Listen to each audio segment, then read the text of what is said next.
Donc, passons à la deuxième partie. Donc, quand est-ce qu'on doit employer le conditionnel?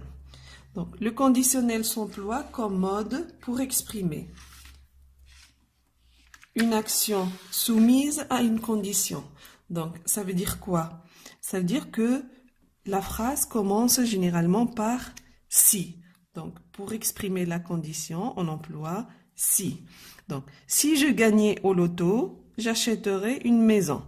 Donc, comme vous remarquez ici, le verbe, il est au conditionnel. Donc, et le premier verbe, il est, le verbe gagner, il est à l'imparfait. Donc, si plus imparfait nous donne conditionnel présent. Donc,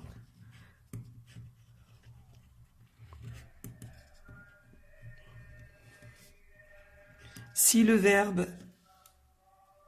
le premier verbe est à l'imparfait, donc le deuxième verbe doit être au conditionnel présent.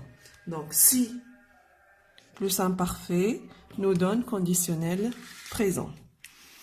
Donc, le conditionnel peut aussi exprimer une action imaginée. Donc, ce n'est pas la réalité, mais c'est de l'imagination.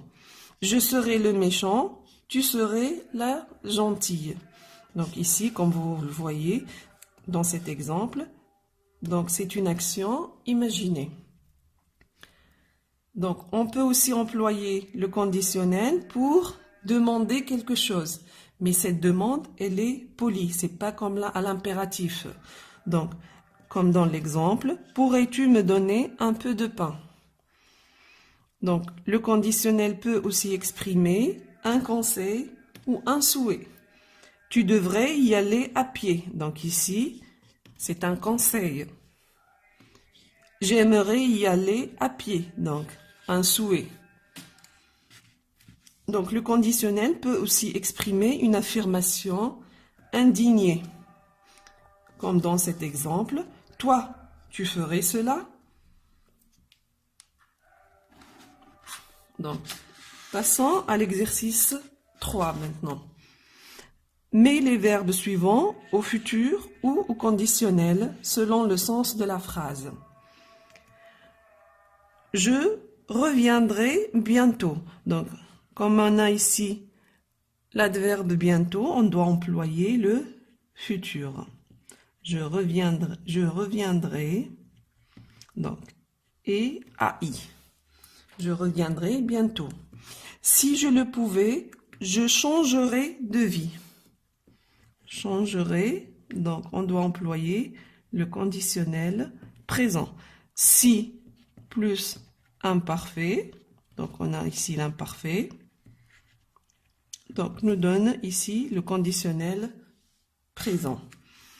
Si tu veux rester en forme, tu devras. Donc ici on doit employer le futur. Donc on a si, mais le verbe, le premier verbe, le verbe qui vient après si, il est au présent. Donc, le deuxième verbe doit être au futur. Si tu veux rester en forme, tu devras faire du sport. Merci de tes conseils. J'en tiendrai compte. Donc ici, on a le futur.